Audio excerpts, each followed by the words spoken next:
नमस्कार, मेरा नाम है डॉक्टर चंदन नारंग। मैं एक फुट एंड एंकल एक्सपर्ट हूँ फोर्टिस हॉस्पिटल मोहाली के अंदर। तो आज हम लोग बात करेंगे स्पोर्ट्स इंजरीज में एक एक्कीलीज टेंडन रप्चर के बारे में। एक्कीलीज टेंडन का रप्चर बेसिकली एथलीट्स जो फुटबॉल खेलते हैं, कबड्डी प्लेयर्स होते हैं, बैडमिंटन खेलते हैं, उनके अंदर बहुत ही कॉमन रहता है। इस टेंडन का मेन काम होता है जब भी आप जंप करके स्मैश मारना चाहते हैं, वेदर वो वॉलीबॉल है या बास्केटबॉल के अंदर आप अपना बॉल को थ्रो करना चाहते हैं, उन चीज़ों में ये एक्कीलीज टेंडन का सबसे इंपॉर्टेंट रोल रहता है। थर्स्ट देने में सबसे ज़्यादा हेल्प करता है।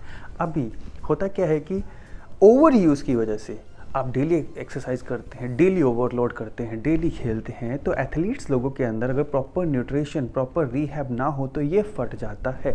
अभी जब ये फटता है तो प्रॉब्लम क्या आती है? सबसे बड़ा कंसर्न रहता है कि डॉक्टर साहब ये फट गया है, इसको रिपेयर करना तो पड़ेगा definitely, that is the only thing कि हमें उसे रिपेयर सर्जिकली करना है, बट कितना बड़ा चीरा लगेगा, कितने स्टिचेज आएंगे, ये सबसे बड़ा कंसर्न रहता है। और मैं गेम में कब पहुँचूंगा? नाउ अभी as a specialist, foot and ankle specialist, मेरे पास आपके लिए नया ऑप्शन क्या है कि हम कम से कम चीरे से इसको रिपेयर करते हैं।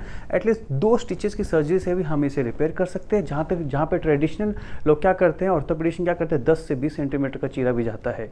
अगर पुराना हो गया तो चीरा आपका 15 सेंटीमीटर भी जाता है, अगर फ्रेश है तो 10 सेंटीमीटर का भी जाता है। बट हम लोग क्या करते हैं, कम से कम चीरे के अंदर इस टेंडन को रिपेयर करते हैं।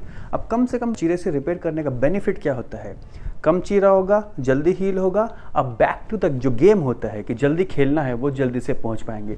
जो आइडियल टाइमिंग होता है एक्कीलीज टेंडन रप्चर के बाद बैक टू द गेम, वो रहता है 12 मंथ्स। बट हमारे केस में हमने 6 महीने के अंदर भी पेशेंट को बैक टू द गेम भेजा है प्रोफेशनल एक्टिविटी के अंदर। बट अब यह बात यहाँ आती है कि सर मैं रूटीन एक्टिविटीज़ कब कर पाऊँगा?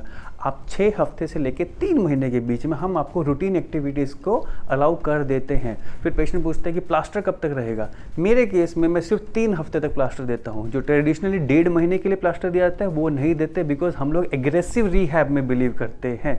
उसके एग्रेसिव रिहैब से फ़ायदा क्या होता है कि जो टाइम होता है वो कट शॉर्ट हो जाता है, आपकी बॉडी की जो हीलिंग होती है वो फास्ट अप हो जाती है, तो ताकि आपका जो बैक टू द गेम है, जाकर आपको रूटीन एक्टिविटीज़ करनी है, वो बिल्कुल अच्छे से आप कर पाएंगे।